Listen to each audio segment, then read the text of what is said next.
All right. Well, the purpose of this class is to go over the offer to purchase 2T, go over all the different blanks on it, just like we kind of were last week at the agency agreements, but just go through each item. I'll share with you a couple of ifs and ands and buts and do this, don't do that kind of things. But I also want to try to point out how to present the offer and the different leverage points in the offer as you talk with your buyers and sellers, and understanding the leverage of the contracts and the ways that I think we should discuss these different leverage points with our buyers and sellers. So let's go ahead and dive in. Like I was asking Jackie and Tom as we were getting started here, if anybody's got questions, spit them out. Let me know what you're interested in talking about, or if you have specific things that you've seen, feel free to jump in and ask so that we can get all those answered for you. All right, so just, you can leave yourselves on mute if you want, and then just unmute yourself if you got a question real quick. I definitely prefer to not just sit here and talk for an hour. So if you have something you want to say, please speak up and we'll have a conversation. All right. All right. So our offer to purchase 2T. So a couple of things to say up front. When we are getting ready to write the offer, you must discuss with the listing agent what's going on with that property, especially right now. Find out, do they have multiple offers? How many offers do they have on the table? If they're willing to tell you that, just so you know what's happening with it, right? But also ask them, what are the terms that are acceptable to the seller? So what closing date does the seller want? Does the seller care about earnest money? Do they care about due diligence money? Do they, really want to get rid of the refrigerator, or really want to keep the refrigerator? Like all those kind of things that from 30,000 feet may not look like a big deal, but they do make a difference, especially in a multiple offer situation on how well your offer is going to get accepted. We can ask the listing agent, what do you think your seller is willing to take for this property? Should they answer that? Just give me thumbs up, thumbs down. Should they answer that? No. No. No, right? They shouldn't answer that. Do they answer it sometimes? Yeah. Yeah. They're not all that good sometimes at representing their client. It is not our job to help them do their job better. It's quite the opposite. It's our job to represent our client to the best of our abilities. And so virtually every offer I ever write, I'm going to ask the listing agent, so how do you feel about the price? How do you think your seller feels about the price? And, have a nice little casual conversation. And sometimes they just spit out, yeah, I know we're listed a little bit high, but I think they take 10,000 less right now. And you're just like, wow, okay, and you just kind of hold your tongue. But it's our job to kind of try to get that information so we can give that to our buyer. Okay. So as you're getting ready for it, ask all of those kind of questions to the listing agent so that you're better prepared to advise your client. All right. So looking at our offer to purchase 2T, we're going to take a look at this from the buyer agent side, because typically the buyer agents are the ones that write the offer. But could a listing agent write an offer to give to a buyer? Sure. It doesn't happen that often, but it does happen. I've done it sometimes when, we got a buyer that's kind of wishy-washy and they're, screwing around with it. And, finally I'm just like, here's an offer. Do you want to sign it, from the listing side? So there's no rule that says the buyer has to write the offer, but typically they do. It's never a good idea if you're the seller and you're listed at 300,000 and somebody says, well, why don't you give us an offer? And it's like, well, I gave you an offer. It's 300,000. Give me 300,000 cash, close in 2 weeks, and we're all set. So when they want you to do that, essentially they're saying they want you to negotiate with yourself, which is kind of a negotiation no-no. So it's usually better for the buyer just to make the offer. Okay. All right. So let's look at the offer and kind of go through some of these leverage points. But number one, you got seller name, buyer name, right? So the seller name is whoever is on the deed and their spouses. So sometimes Joe Smith bought the house before he got married, and then he got married. Well, now Sally Smith has to sign as well. All right. So always everybody who's on the deed plus their spouses. So if it's an estate issue, there might be 10, 20 people that need to sign an offer to purchase. So just be aware of that. If there is that many people, they all need to be listed up here, but they all don't have to sign the contract. They can use that. We can use that 3T amendment that would then just have them sign one time instead of initialing every page and signing everything. Okay. But make sure you have every seller name on there. Buyers. Yeah, you only need one buyer to buy, in a married couple, but if there's a loan involved, the buyers need to be whoever's going to be on the loan. Typically, the lenders are going to want both spouses on the loan. Not always, but typically. You're also going to want to check with your lender about how they want the name spelled, just so you don't have to go back and redo it later. Sometimes they want a middle initial. Sometimes they want the full middle name. Sometimes they don't want any of it. They just want first name, last name. So it's just another quick little conversation with the lender. Hey, how do you want the buyer's names listed on the contract? And have that conversation. As you'll figure out in real estate, it's all about communication, right? So the more you communicate with everybody involved, the easier your life gets. So if you ever come and ask me, hey, should I contact that person? Should I call that person? Yes, the answer is always yes. I mean, why not? And call them, email them. I mean, there is a couple of times I just caught myself thinking, the only time I wouldn't recommend calling someone is like when you're waiting on a due diligence period to expire. I'm not going to stoke the fire and try to make them give me a due diligence request. So there's a rare time when I would say don't contact somebody, but almost always it is, right? So call the lender, find out more info. Okay. All right. So now for identifying the property, we always need 3 ways to identify it, right? So we have our street address, we have our PIN number, and we have deed book and page. In Western North Carolina, we're always going to have all 3 of those, always, right? However, we don't always have plat books and pages. If you go to Charlotte, like every house there's got a plat book and page. We just don't, because we're rednecks in the woods and we don't really plat anything out. So, but you'll always have pins and deed books and pages, okay? So we need 3 ways to identify it. A couple of little quirks here. When you're the buyer's agent, something that could get you in a lot of potential trouble is not identifying all the pieces that you're offering on.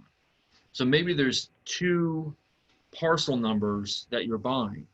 An example would be a lot of times there's a house with a lot, but they also own the lot next door. And even when you're looking at it, it looks like, oh, this is all one. It's no problem. We'll just write it up as 123 Main Street, put the PIN number, deed book and page, we're good to go.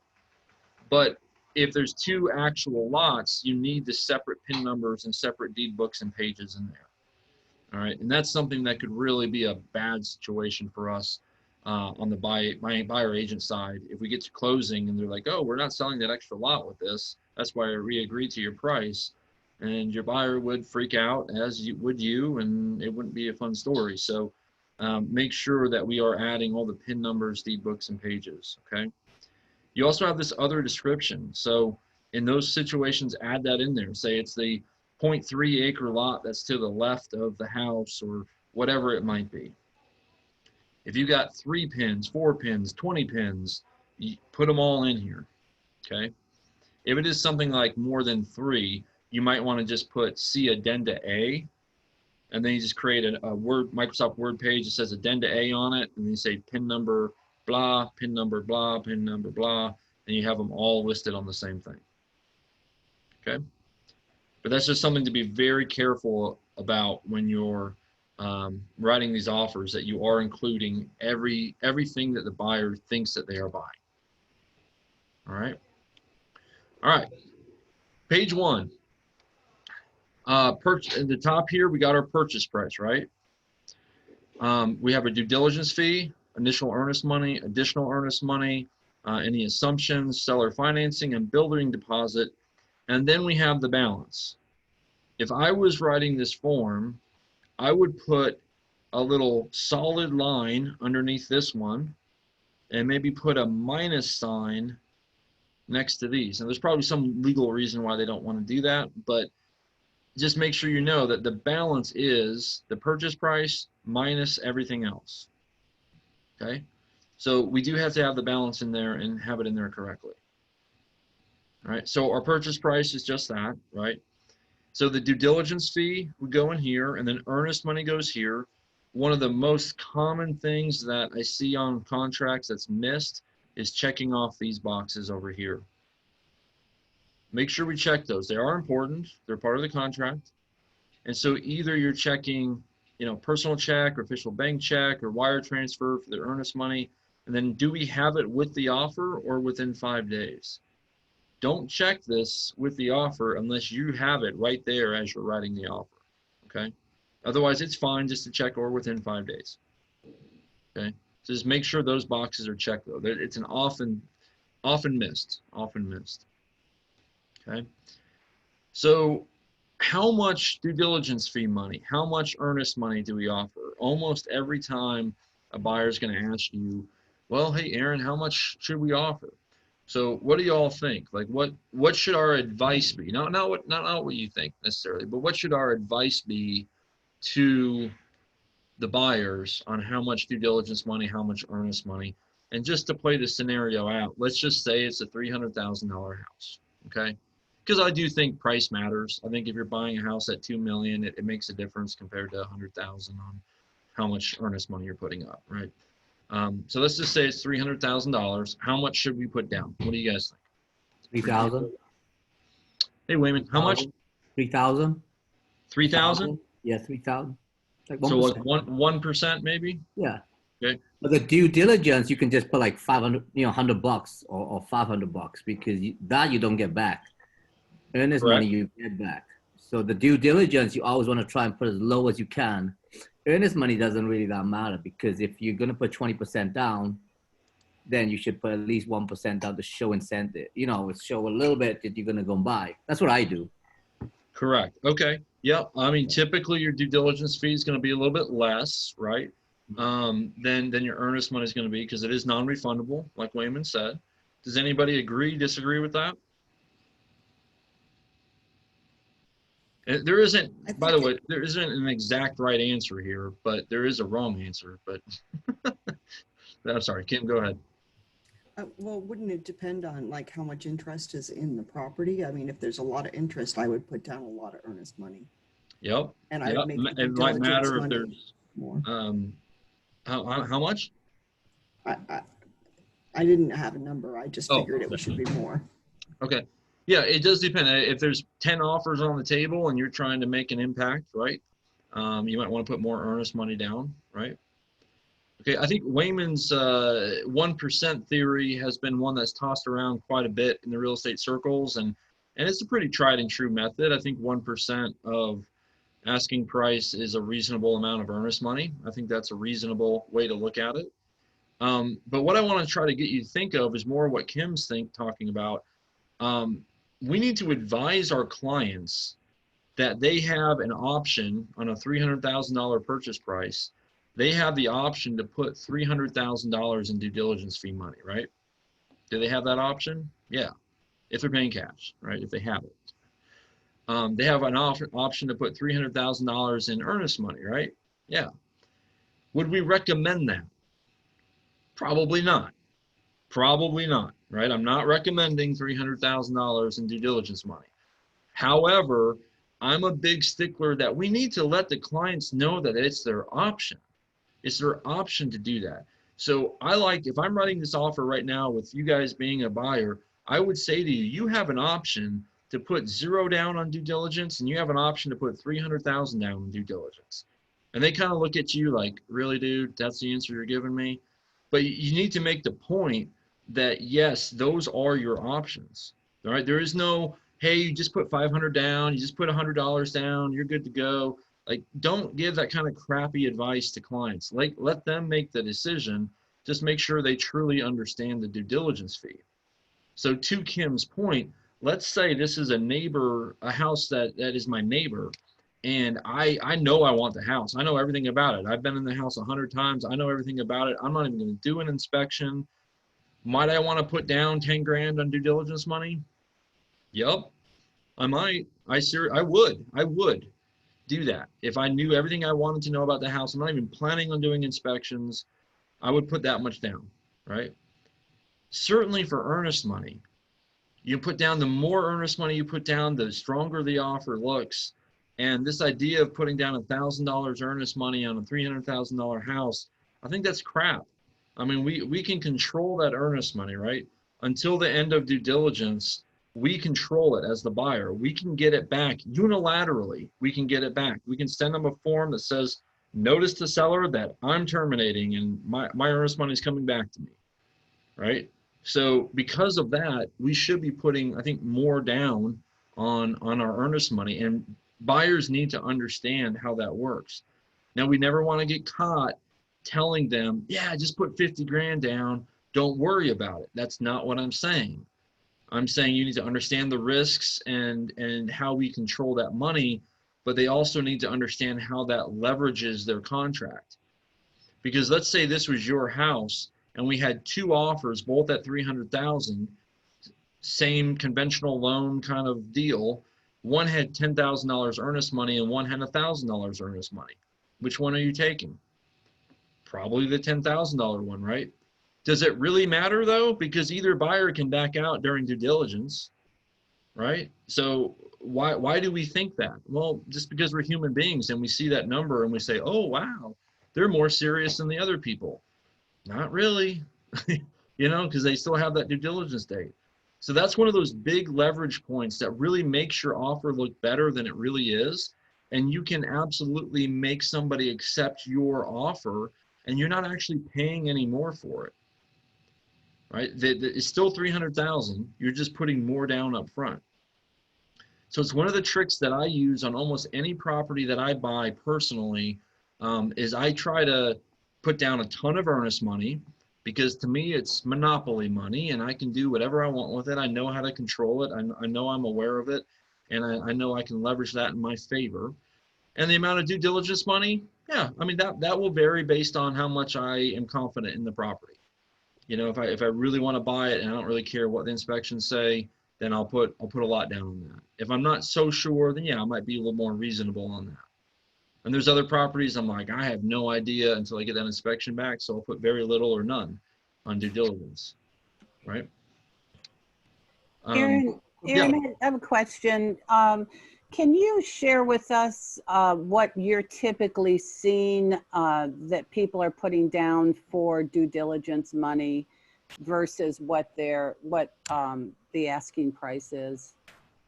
Yeah, I think typically we are seeing at like 300,000, you're going to see somewhere around that 500 range, thereabouts on due diligence, and somewhere between 2,000 to 5,000 typically on earnest money. I mean, that's kind of what I would expect to see.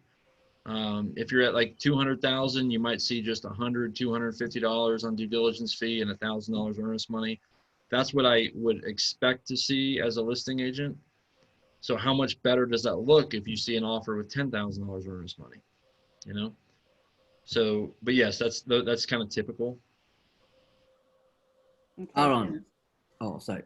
But I thought on the earnest money, we have to, so you know, if it's 300,000, but we only have, let's say a 10%. But if you try to put too much before you even get your mortgage, you have to give that earnest money into a closing. You get what I'm trying to say? Yeah, but it is still part of your down payment. So it goes to the closing attorney.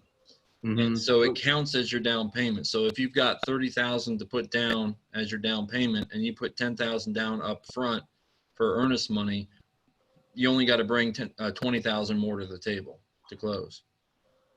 Oh, yeah. Does that make sense? Sort of. Okay. So that's the thing. I know. I'll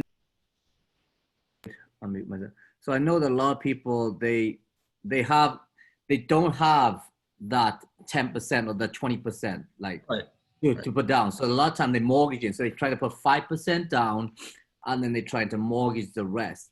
But if you ask them, and I'm just saying hypothetically, numbers wise, if you're talking 300,000, 20% is 60,000, right? Right. So they're not gonna get 20. They're not gonna get that 20% down so they can't really say they want to put $50,000 earnest Right. money. No, they can't. No, they can't. Yeah, I'm just, my main point is to let you know that what the buyer's options Could be are. 0 to 300,000. Give them the option, whatever Right. they feel comfortable with. Correct. You're absolutely right, though. Oftentimes you'll work with buyers and they don't have very much money at all to put down. And, Right. $1,000 is all they have. Like, that's fine. Then that's what you got to write. That's what you do.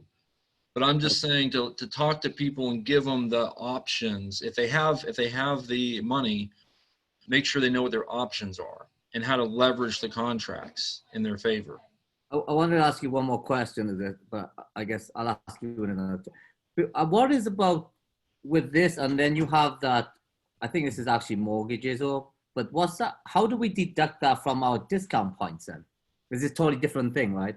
Totally different thing. Yeah. Totally different thing. Yeah. Yeah. The discount points are just going to add to your closing costs on the lender fees. Yeah. Right. Yeah. Okay. So we got due diligence money, earnest money, and then we also have additional earnest money. And I don't think additional earnest money is used often enough. Okay.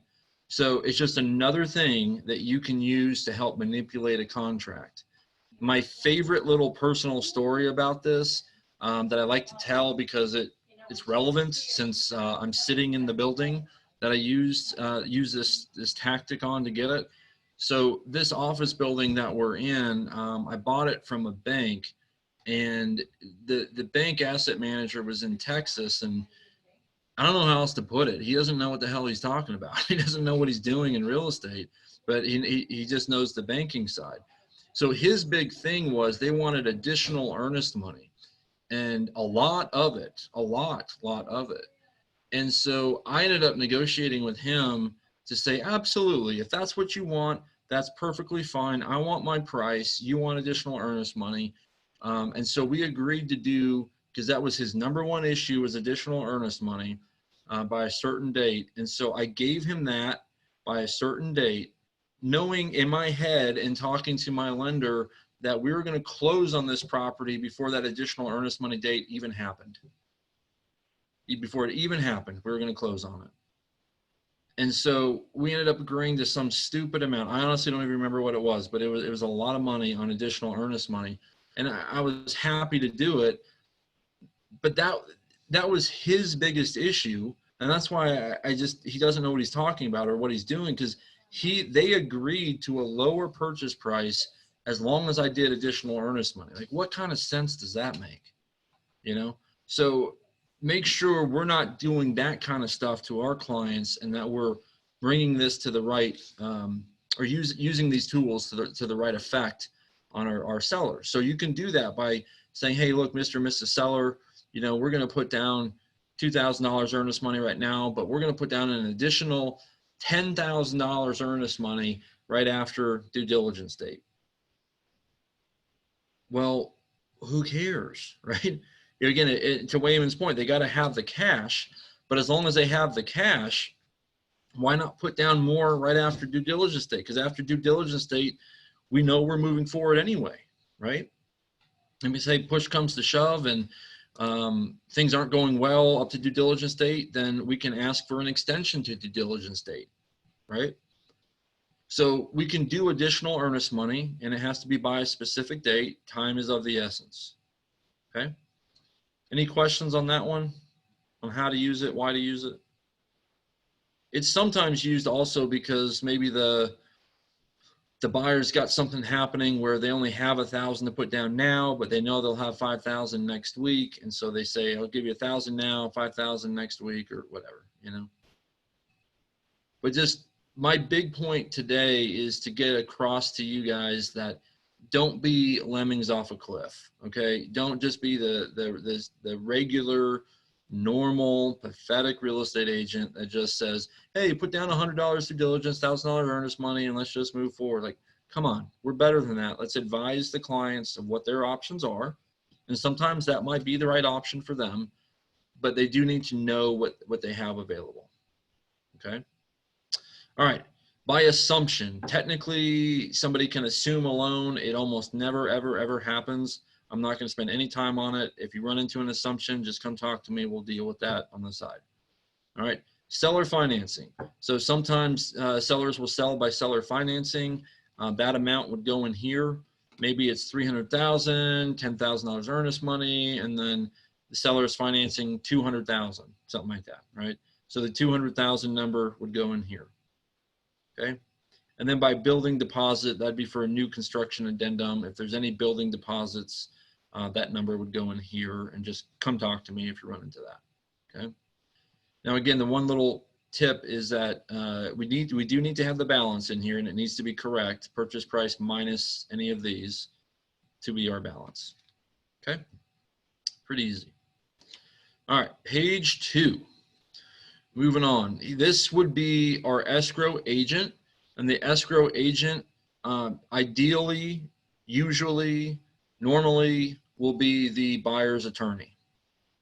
Okay, it could be. Possibly could be Weichert Realtors Unlimited. We do have an escrow account, but I don't want to use it. Okay, it's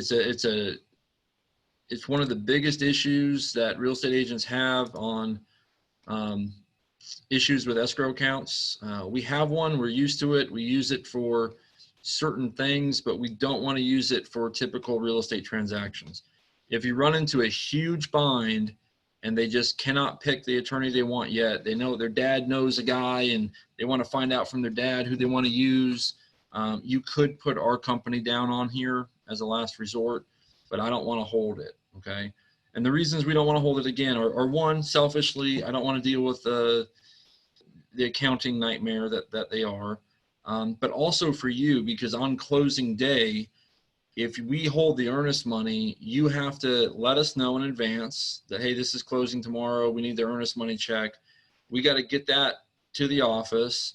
You got to pick it up here and you got to take it to the closing. So trust me from experience, I can tell you, like, something gets lost in there almost every time.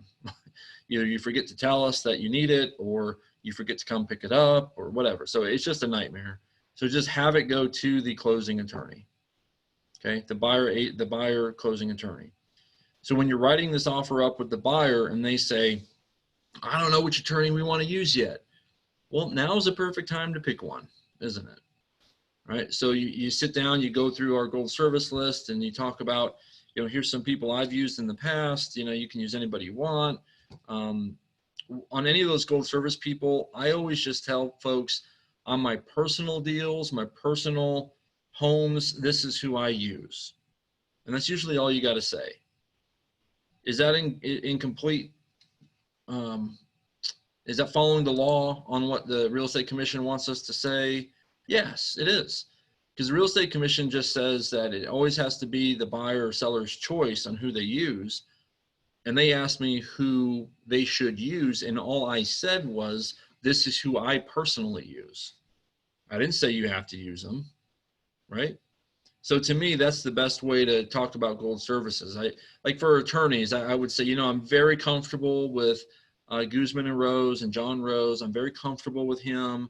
My favorite is Philip Price. That's who I typically use more than anything, because I enjoy Philip. I like him personally, and I think his paralegals are the best in the area. I think his paralegals kick ass. So I like using Philip.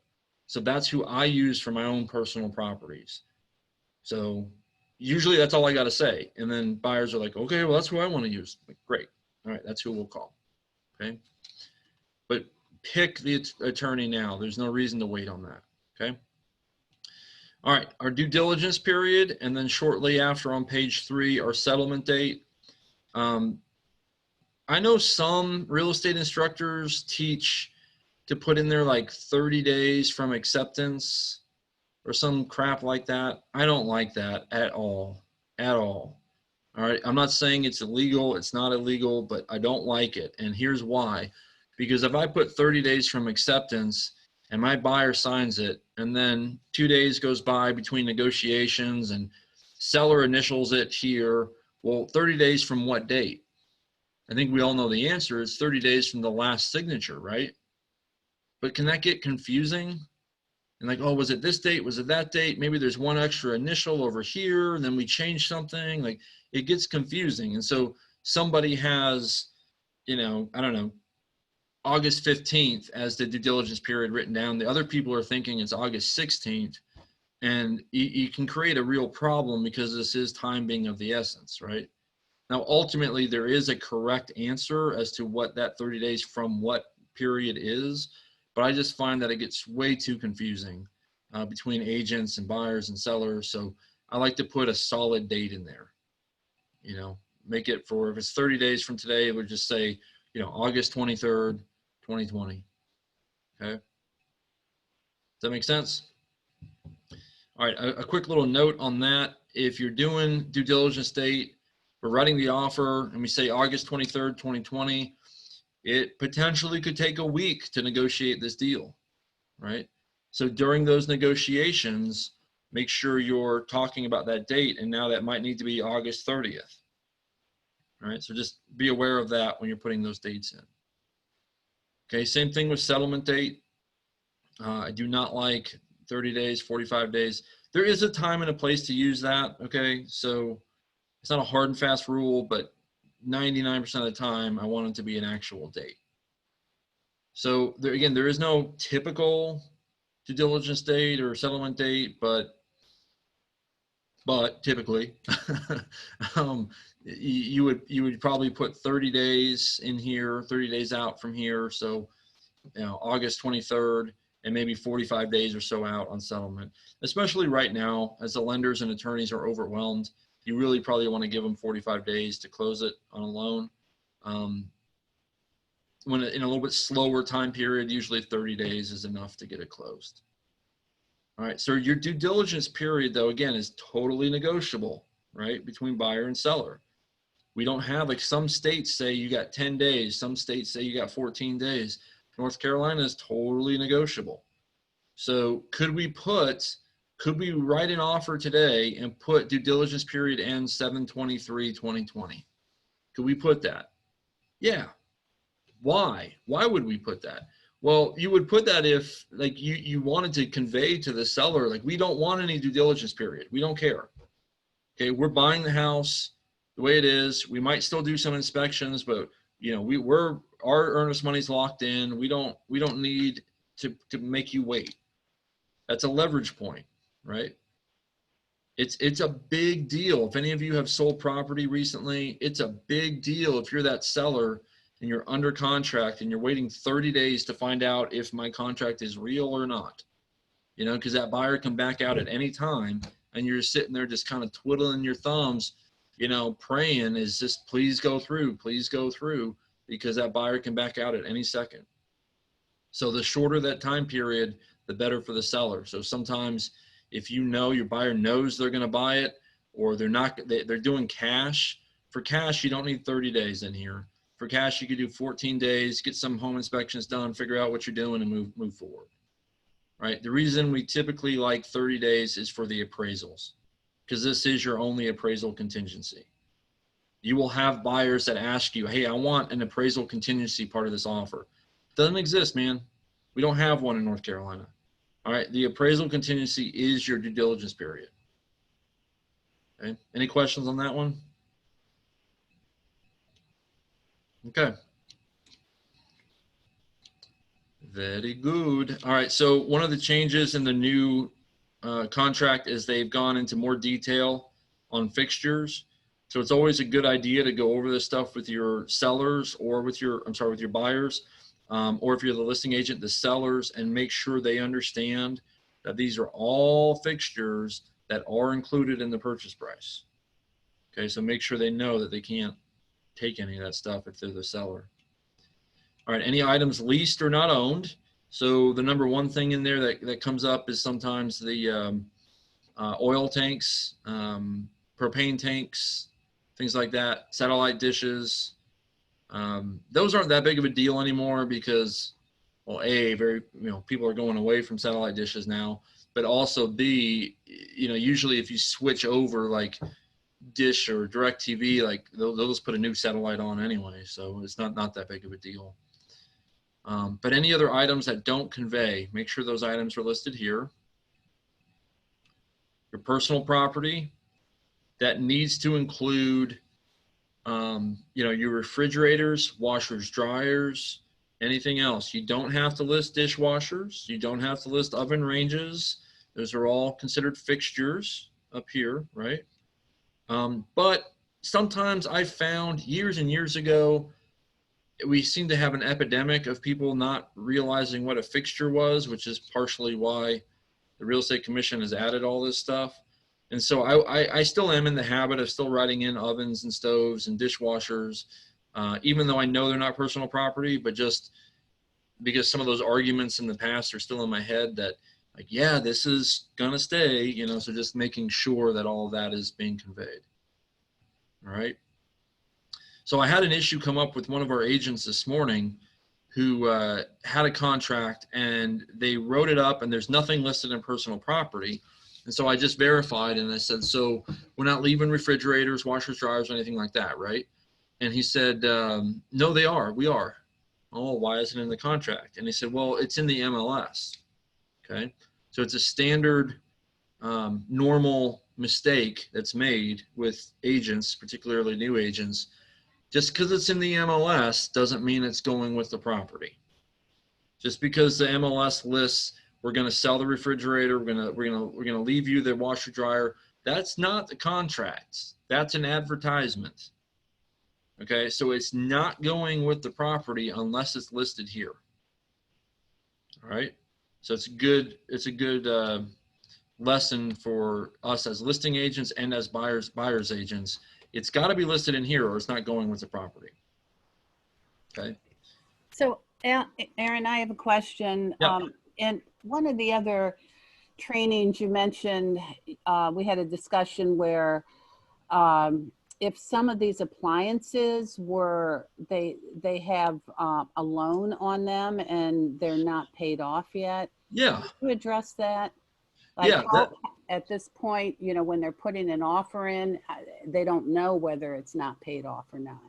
Right. That would go right here on page 4 under number D there. Letter D, we would have just like it lists right here, the appliances. So these places like any of the rent to own places like Aaron's and whatever else they have out there, that would go here. So to your point, as the buyer agent, you may not know that. Of course, that is something that the seller should be disclosing to you. But if they don't, just assuming, it's okay to assume in this scenario, because this is a contract that's signed by buyer and seller. So let's say we put none in here and then the seller signs this and then later says, oh, wait. All of the appliances are leased from Aaron's. Okay, well, they have already initialed that they weren't. So who's liable for that now? The seller and the listing agent, not our buyer. So it's okay in situations like that. And later in this contract, when we look at some of those other similar type questions, just assume what you think they are. And if the seller signs it, then that they're agreeing to that being true. If they have an issue with it, it's up to them to see that and let us know. Does that help, Jackie? Does that answer the question? Yes. Yeah. Thanks. Okay, good. Yeah, it's a good question though. Yeah, a lot of stuff on here you won't know necessarily, so just make sure that you just take what you think it is or what you like it to be, what you'd like the answer to be, and if the seller doesn't like it, they shouldn't sign the contract. It's a good note though, as a listing agent, don't just say, oh, hey, we got $300,000 in purchase price, we're good, go ahead and sign. Careful.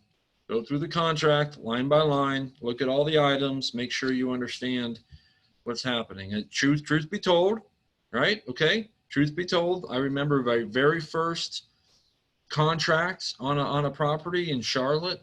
My very first contract, I looked at the price. I have no idea what the price was, but we looked at it. I talked to my seller and they said, yeah, all right, that sounds great. Wonderful. We signed it all. And then I look down and I see the closing costs.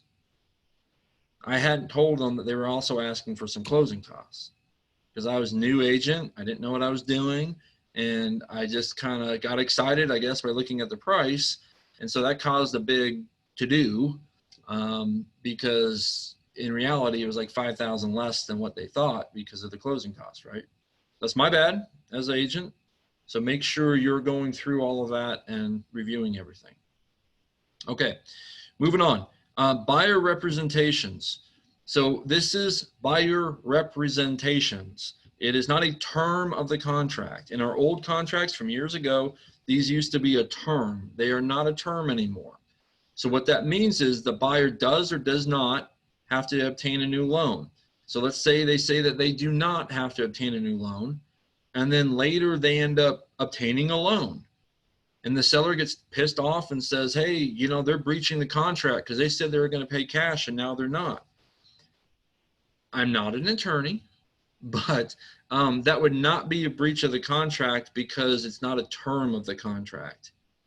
The only way, you know, an attorney would argue that that would be a breach is if they never in fact intended to pay cash. Well, how do you prove that? I don't know. You know, it would take a lot to kind of prove that one way or the other. But one way would be if you did not get a proof of funds from them, and then you come to find out they never had the money to begin with. Well, there's your proof, right?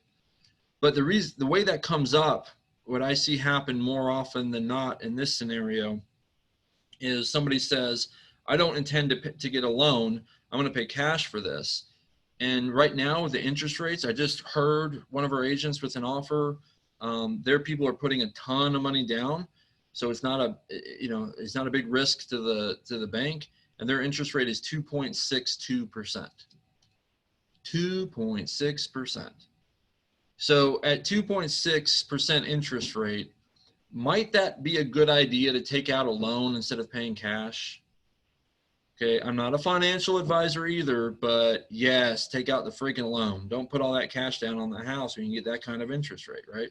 So that's what happens. People say, I want to pay cash, and they go talk to their financial advisor, and their financial advisor is like, no, why would you do that? So then they end up getting a loan instead. Like, that would not violate this at all because they did intend to pay cash. They just figured out it makes no sense for them to do that, and they're going to take out the loan instead. Okay, does that make sense? Okay. So same thing though, if they say they're going to do a conventional loan and then they end up doing a VA loan instead, it's not a breach of the contract. Okay. Now there is one little quirk there, that the seller is supposed to sign the FHA financing addendum if they do an FHA VA loan. Has to be signed in order to close. So could the seller say, you can switch if you want, but I'm not signing your addendum? Yes, they could. They could say that. So there is that little quirk there that be aware of. A seller could, put a stop sign on that deal by just simply saying, I'm not signing your addendum. They don't have to sign the addendum. Okay, so that has come up a couple times where sellers are getting ticked off because the only reason they went with that offer because it was conventional, and then now they're going FHA, now they're ticked off. So like it'll come up. It'll come up. But you need to understand that it's not a term of the contract. Okay. All right. So we no longer have our contingency addendum. It's now listed all right here. Right. So if the buyer does or does not have to sell. Okay. So same scenario as like the cash deal.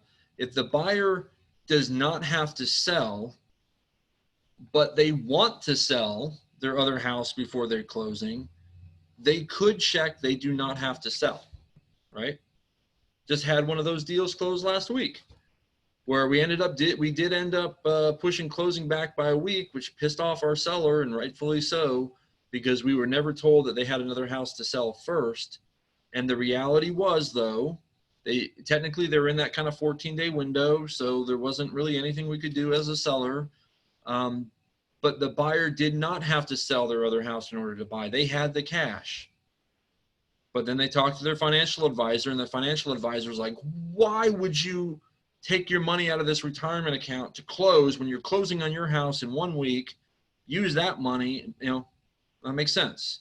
In this case, the thing that got broken down was that agent and that client never communicated to our side what was happening. If they just told us 2 weeks ago, 3 weeks ago, hey, here's what's happening, we are going to actually sell this house first, but either way, she can buy it, whether that house sells or not, I think we would have been fine. But it was the not knowing that kind of ticked us off. But that scenario comes up. So if you're working with a buyer and they're in that scenario, they've got the cash or they've got the ability to get the extra loan, but they don't want to, I would advise that they do not have to sell. Okay, as long as they are willing to pursue that property, even if their house doesn't sell, go ahead and do this, because otherwise you check it out that it does have to sell, and now you've got a red flag to the sellers, right? Does anybody have any moral conundrums about that? Because to me, that's not lying at all. As long as we are we will pursue it, right? Okay, so that's something to talk about that will come up in your deals with buyers, and you'll have to have that conversation that, well, if you would be willing to move forward, then we can go ahead and check off that you do not have to sell that. Okay.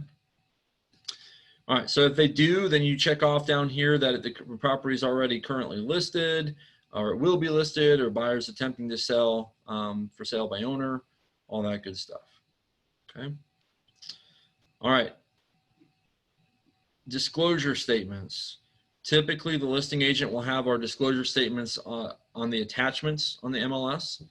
So you should be able to get those there. And by the time you're signing this contract with the buyer, you should be able to check off that the buyer has received a signed copy of the of the NC Residential Property and Owners Association disclosure. Same thing with mineral and oil rights. But if you notice, if we do check that they do not have to receive it, they have not received it yet, they have not received it yet. This is a way for a buyer to back out of the contract unilaterally. So it is a big deal. If you have a listing and the buyer agent saying, hey, I don't have the disclosure statement yet, you got to get that to them right away. Otherwise, you're giving that buyer another way out of the contract. Okay?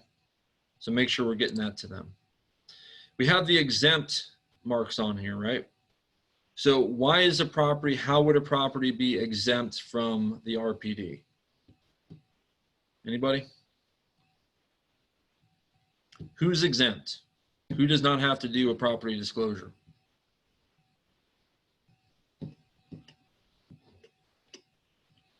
Okay, let me talk to Bob Ross here.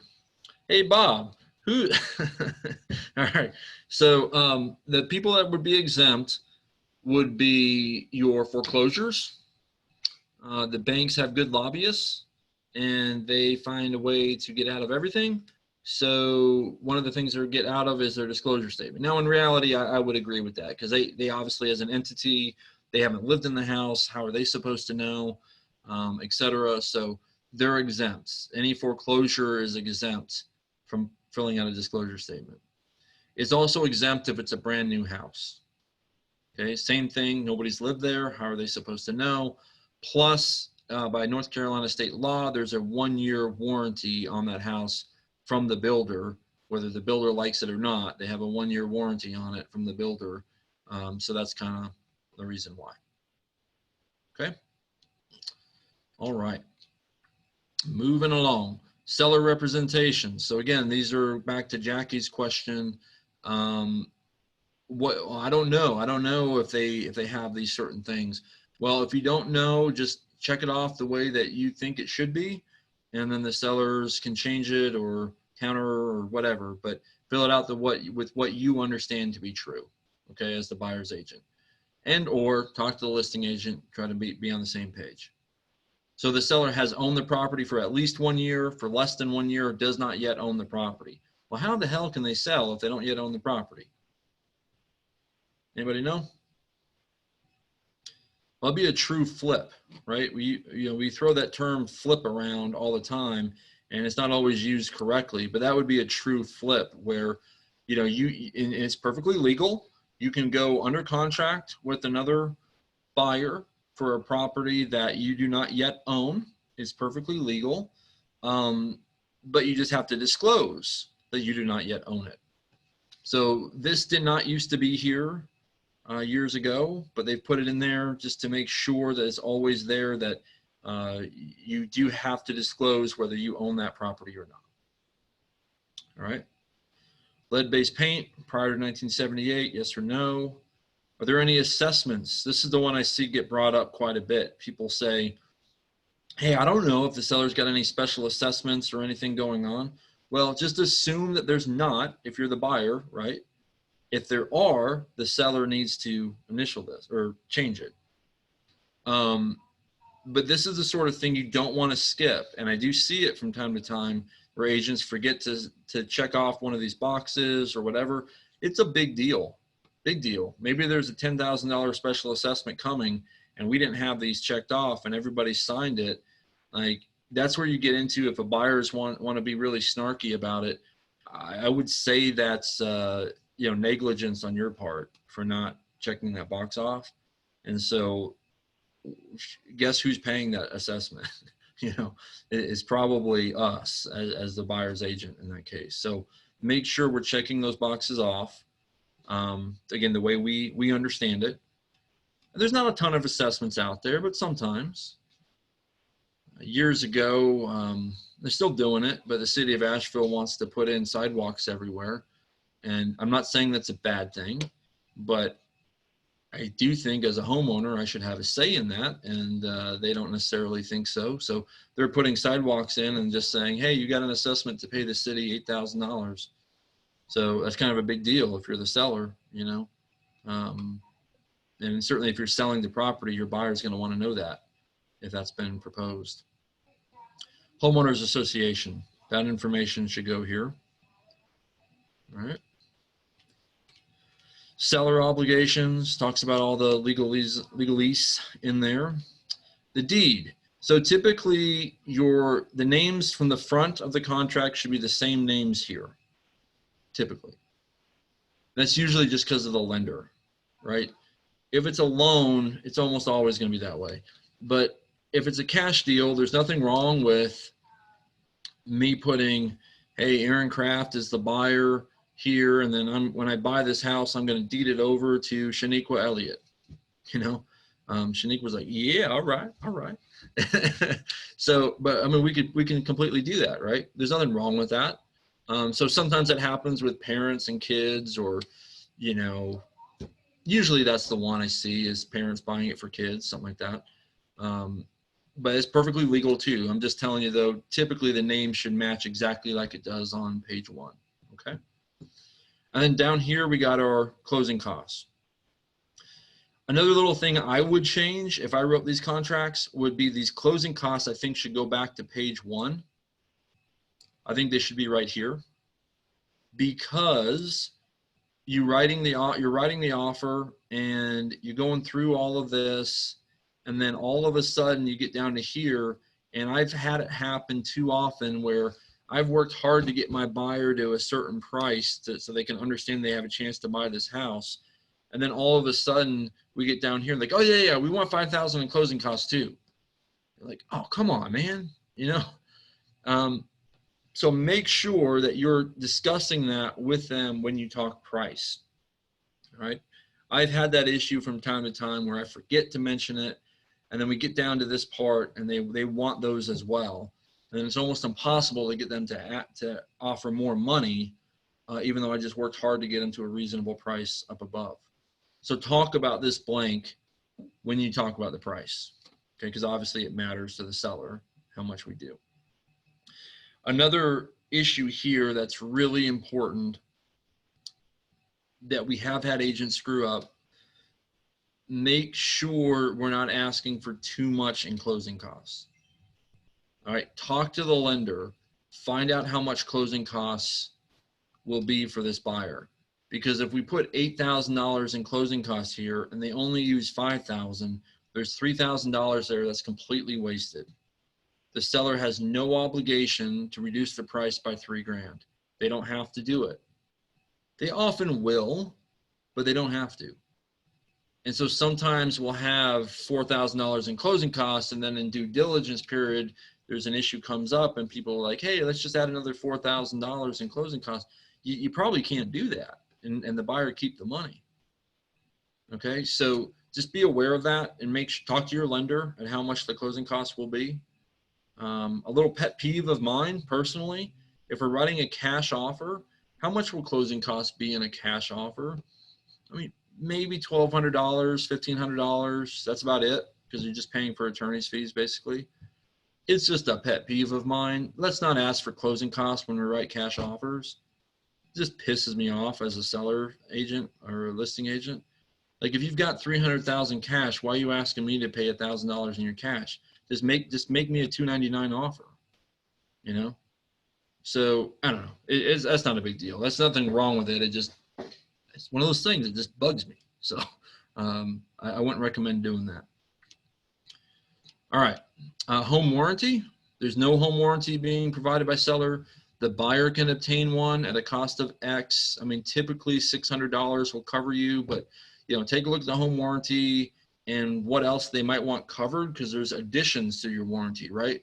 There's your typical home warranty, and then they might want the septic covered. They might want extras covered. So find out what that dollar amount is. Don't just guess at it. Call Curtis Shelley with Home Warranty Inc.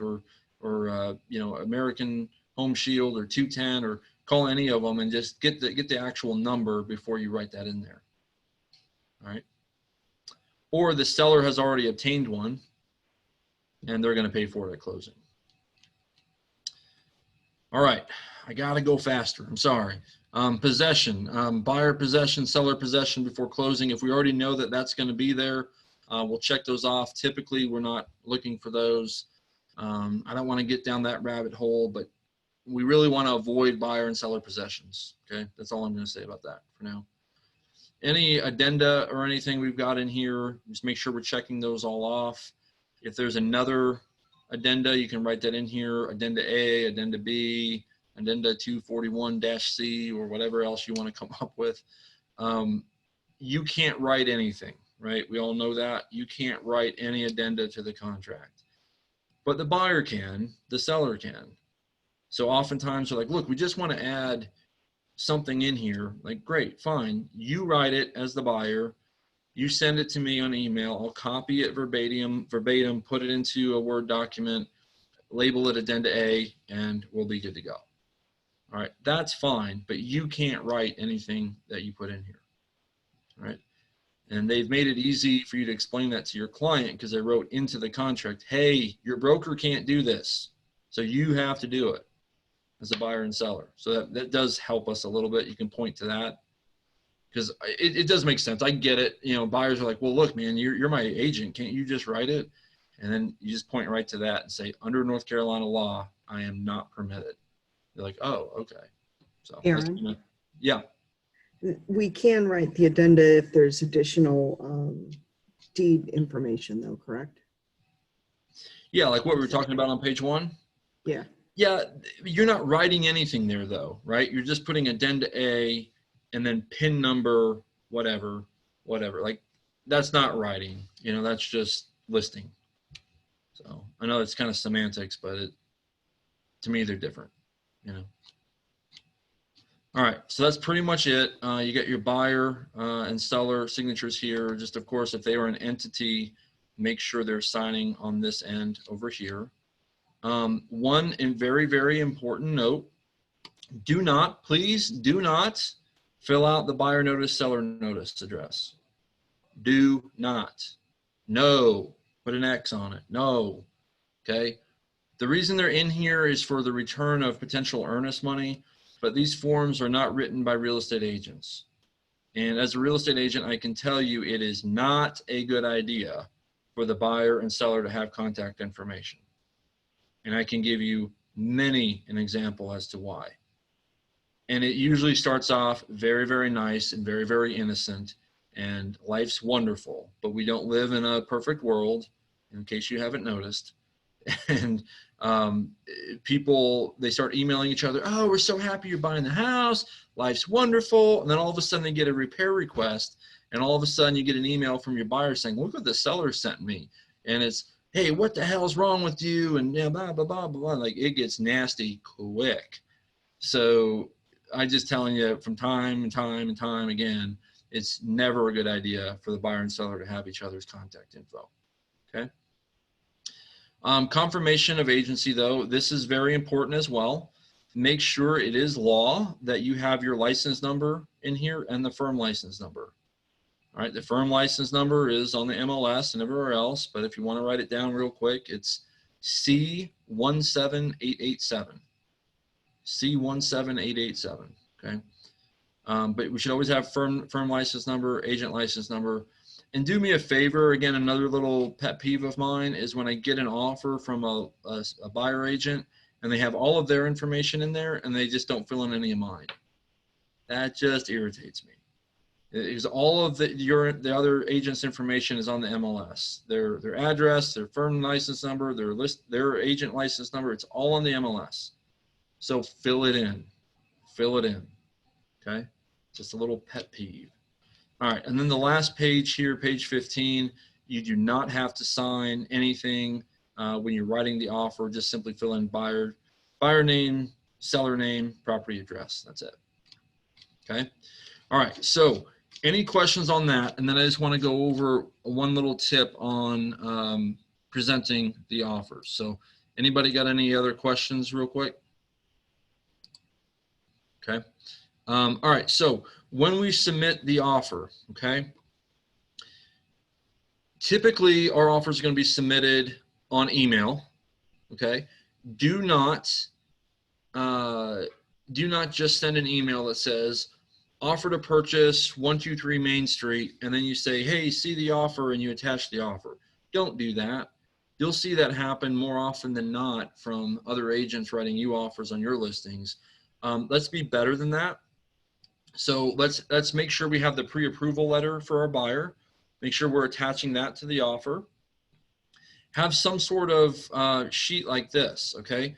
So like I've got here on the screen. No, I don't. No, I don't. You can't see that, can you? Something happened. Hold on. Something happened to my screen here.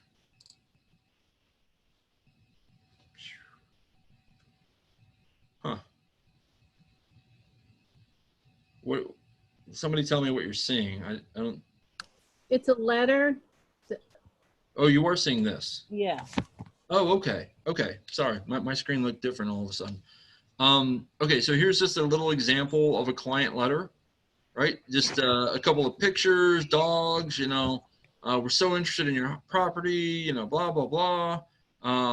That's kind of a blank one, which I can send you. Here's a real one.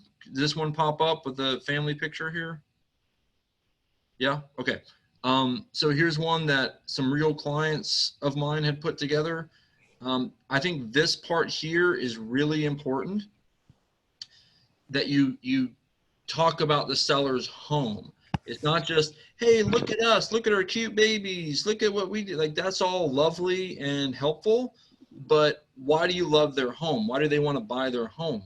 So we love the large bedrooms. The house is beautifully maintained. You know, the little bullet points, and then they talk about it here in their little paragraphs. Those little client letters are critical to getting deals to go through. Okay. So make sure we're using those to the best of our abilities.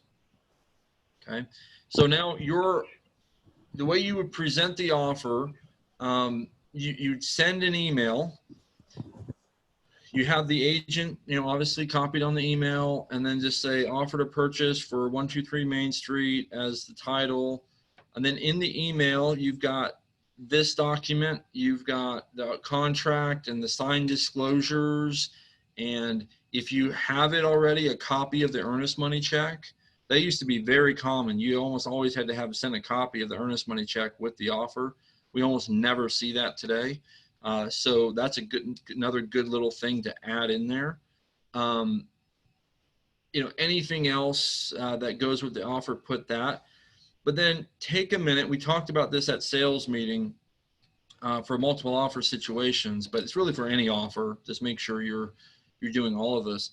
take a couple of paragraphs and just write something about the buyers. You know, like, so this is Josh and Lauren Wyatt, and we just say, you know, hey, Josh is a Josh and Lauren are great folks. They got a couple of young kids, and they're really excited about your home. They love how well you guys have taken care of it, and it's really been special to them. Please take a look at this personal letter that they wrote to you guys or to the seller directly. Please have the seller see that. This is really a great emotional purchase for them, and they're really excited about the opportunity. Something like that. And then second paragraph would be, Josh and Lauren are very qualified folks. So you can see their pre-approval letter that's attached here. I'm really confident in their abilities to buy this house, and they're very reasonable people. You know, we're going to do our inspections, but we're not going to nitpick you. You know, whatever kind of things you can say to make that seller feel like, gosh darn it, these are the right people to buy my house, right? So a couple of paragraphs. Don't write a freaking dissertation. I hate those when I'm the listing agent and somebody writes 3 pages. Like, I'm not going to read it. Okay. So give me a couple of paragraphs that I can digest, right? Then before I hit send on that email, I'm going to call the listing agent and tell them, all right, I have the offer put together I've been talking to you about. I've got a beautiful client letter from these wonderful folks, and I'm about to send that to you right now. I just want to make sure that you get it, so it's coming to you right now. So if you don't receive it, and please check your email. If you don't receive it in the next 5-10 minutes, you know, give me a call back. I want to make sure you get it. Okay. And sometimes they'll say, well, can you tell me what the offer is? That's fine. You can tell them what the offer is at that point. So yeah, you know, it's, you know, 305, and, you know, we're really excited about it, et cetera, you know. But then hit send right when you're talking to them. And let's say you get their voicemail. Okay. So on the voicemail, just say, hey, just want to let you know, I'm just sending you this offer for, you know, 123 Main Street. And just please let me know when you get the offer. We're really excited to make this deal work. You know, thanks. Something like that. On the email then, on that situation, since I didn't get them on the phone, I would just add one more line on it that says, please reply that you've received this once you got it. Okay. Several of the biggest mistakes that I've made in real estate are presenting these offers and then not verifying that the seller got it. And it's happened for a lot of different reasons. Misspelled their name on an email, right? Sent it to the agent, but it went to their spam box. You name it, I've seen it happen. And all it really took was me following up to say, hey, did you get the offer that I sent you? And in those cases, that never happened. And so a day goes by, 2 days goes by, and then you call them up like, hey, you know, just checking in. Like, we sent you this offer. What's going on with it? What are you talking about? What offer? And you're like, holy crap. You know, so make sure that they have the offer and you know that they have it. So again, if you've talked to them on the phone and they know it's coming, then that's probably good enough, because they certainly will let you know if they don't have it. If not, just put on the email, please reply that you received it, just so I know that you've got it. Okay. So over communicate on that stuff, but those little extra efforts can really make a big difference on a deal. I'm covering for one of our agents who's on vacation, and I was helping her client write an offer, and it's not a very good offer. Okay. It's not. And I know it, they know it, but we still wrote all this, did all this stuff correctly. And at least we got a counter offer from the seller out of it. And I know it's just because of this little letter. And I still don't think it's going to work out, because our buyer is not very reasonable, but that's all right. I think the idea was still there, that by doing all this stuff, it's making the impact that we wanted. The sellers want to sell it to them, but they want a little bit more money, and frankly, they should. Okay.